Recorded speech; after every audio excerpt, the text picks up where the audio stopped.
Boss ಮನೆಯ ಈ ವಾರದ ಕ್ಯಾಪ್ಟನ್ಸಿ ಬಗ್ಗೆ ಹಳ್ಳಿ ಹೈದ ಹನುಮಂತ ಹೇಳಿದ ಭವಿಷ್ಯ ನಿಜವಾಗಿದೆ. ಹನುಮಂತ ಅವರು ಹೇಳಿದ ಸ್ಪರ್ಧಿಯೇ ಈ ವಾರದ ಬಿಗ್ ಬಾಸ್ ಮನೆಯ ಕ್ಯಾಪ್ಟನ್ ಆಗಿದ್ದಾರೆ. ಕ್ಯಾಪ್ಟನ್ಸಿ ಟಾಸ್ಕ್ ಗಳಲ್ಲೂ ಆಯ್ಕೆಯಾಗಿರೋ ಸ್ಪರ್ಧಿಗಳು ಕೂಡ ತಮ್ಮ ಶಕ್ತಿ ಮೀರಿ ಆಟ ಆಡ್ತಾರೆ.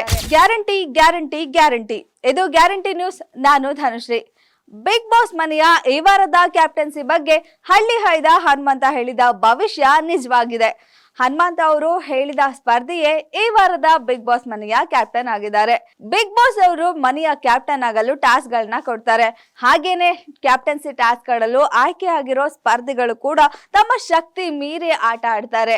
ಆದ್ರೆ ಈ ವಾರ ಕ್ಯಾಪ್ಟನ್ ಆಗಿರೋ ಧನರಾಜ್ ಅವರು ತುಂಬಾ ಈಸಿಯಾಗಿ ಕ್ಯಾಪ್ಟನ್ ಆದ್ರು ಅಂತ ಅನ್ನಿಸ್ತಾ ಇದೆ. ಇದಕ್ಕೂ ಮೊದಲು ಹನುಮಂತ ಅವರು ಒಂದು ಭವಿಷ್ಯವಾಣಿ ನುಡಿದಿದ್ರು. ಹಾಗಿದ್ರೆ ಏನು ಇದರ ಸ್ಟೋರಿ ಅಂತ ಎಲ್ಲಿದೆ ನೋಡಿ. ಬಿಗ್ ಬಾಸ್ ಮನೆಯಲ್ಲಿ ಈ ವಾರ ನಡೆದ ಮಹಾರಾಜ ಮತ್ತು ಯುವರಾಣಿ ಟಾಸ್ಕ್ ಕೊಟ್ಟಿದೆ. ಈ ವಾರ ಯಾರನ್ನು ಕ್ಯಾಪ್ಟನ್ಸಿ ಓಟಕ್ಕೆ ಕಳಿಸಬೇಕು ಎಂಬುದನ್ನ ತೀರ್ಮಾನ ಮಾಡಕ್ಕೆ. ಈ ಟಾಸ್ಕ್ ನಲ್ಲಿ ಮಹಾರಾಜ ಮಂಚಣ್ಣ ತಂಡ ಗೆದ್ದು ಕ್ಯಾಪ್ಟನ್ಸಿ ಟಾಸ್ಕ್ ಆಡುವ ಅವಕಾಶವನ್ನ ಪಡ್ಕೊಳ್ಳುತ್ತೆ.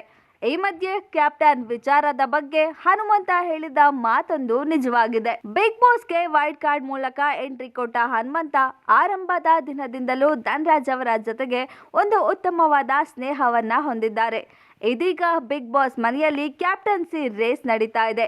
ಈ ಕ್ಯಾಪ್ಟನ್ಸಿ ಟಾಸ್ಕ್ ಆಡಲು ಮಂಜು, ಗೌತಮಿ, ಸುರೇಶ್, ಭವ್ಯ, ಧನರಾಜ್ ಆಚಾರ್, ಐಶ್ವರ್ಯ ಸೆಲೆಕ್ಟ್ ಆಗಿದ್ದಾರೆ.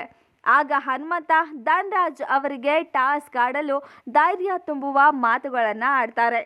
ಈ ವಾರ ಕ್ಯಾಪ್ಟನ್ ಆಗೋ ಸೂಚನೆ ಇದೆ, ದೋಸ್ತ ಕ್ಯಾಪ್ಟನ್ ಆಗಿಬಿಡು ನೀನು ಅಂತ ಧನರಾಜ್ ಅವರಿಗೆ ಹೇಳ್ತಾರೆ. ಆಗ ಧನರಾಜ್ ಕ್ಯಾಪ್ಟನ್ ಆಗಬೇಕು ಅನ್ನೋದು ನನ್ನ ಮನಸ್ಸಲ್ಲೂ ಕೂಡ ಇದೆ, ಆದ್ರೆ ಕ್ಯಾಪ್ಟನ್ ಆದ್ಮೇಲೆ ಎಲ್ರು ಎಲ್ಲಿ ನನ್ನನ್ನು ಹುರಿದು ಮುಕ್ಬಿಡ್ತಾರೋ ಅಂತ ಭಯ ಆಗ್ತಿದೆ ಅಂತ ಹೇಳ್ತಾರೆ. ಅದಕ್ಕೆ ಹನುಮಂತ ಕ್ಯಾಪ್ಟನ್ ಆಗಿ ಇದ್ದಿದ್ದನ್ನ ನೀನು ಹೇಳು, ಯಾಕೆ ಭಯ ಪಡ್ತೀಯಾ, ನಿನ್ನನ್ನು ಯಾಕೆ ಮುಕ್ತಾರೆ ಅಂತ ಹೇಳಿ ನಿನ್ನಲ್ಲಿ ಇವತ್ತು ಕ್ಯಾಪ್ಟನ್ ಆಗ್ತೀಯಾ ಅನ್ನೋ ಲಕ್ಷಣಗಳು ನಿನ್ನ ಮುಖದಲ್ಲಿ ಕಾಣಿಸ್ತಿದೆ ಅಂತ ಹೇಳ್ತಾರೆ. ಅದೇ ರೀತಿ ಧನರಾಜ್ ಅವರು ಈ ವಾರದ ಕ್ಯಾಪ್ಟನ್ ಆಗಿದ್ದಾರೆ. ಒಂದು ರೀತಿಯಲ್ಲಿ ಇದು ಧನರಾಜ್ ಅವರಿಗೆ ಬಯಸದೆ ಬಂದ ಭಾಗ್ಯ ಅಂತಾನೆ ಹೇಳ್ಬೋದು. ಯಾಕೆ ಅಂದ್ರೆ ಇವರು ಕ್ಯಾಪ್ಟನ್ಸಿ ಟಾಸ್ಕ್ ಆಡಲು ಆಯ್ಕೆಯಾಗುವ ಟಾಸ್ಕ್ ಅನ್ನ ಕೂಡ ಆಟ ಆಡಿರ್ಲಿಲ್ಲ. ಇನ್ನು ಕ್ಯಾಪ್ಟನ್ಸಿ ಟಾಸ್ಕ್ ಅನ್ನು ಕೂಡ ಆಯ್ಕೆಯಾಗುವ ಸ್ಪರ್ಧಿಗಳು ಆಟ ಆಡದೆ ಮನೆಯವರೆಲ್ಲ ಸೇರಿ ನಿರ್ಧಾರ ಮಾಡಿ ಆಡುವ ಟಾಸ್ಕ್ ರೀತಿಯಲ್ಲಿ ಇತ್ತು. ಹಾಗಾಗಿ ಬಿಗ್ ಬಾಸ್ ಮನೆಯಲ್ಲಿ ಕೆಲವರನ್ನ ಕ್ಯಾಪ್ಟನ್ ಮಾಡಬಾರ್ದು ಅಂತ ನಿರ್ಧಾರ ಮಾಡಿ ಉಳಿದವರು ಧನರಾಜ್ ಅವರನ್ನ ಕ್ಯಾಪ್ಟನ್ ಮಾಡಿದ್ದಾರೆ.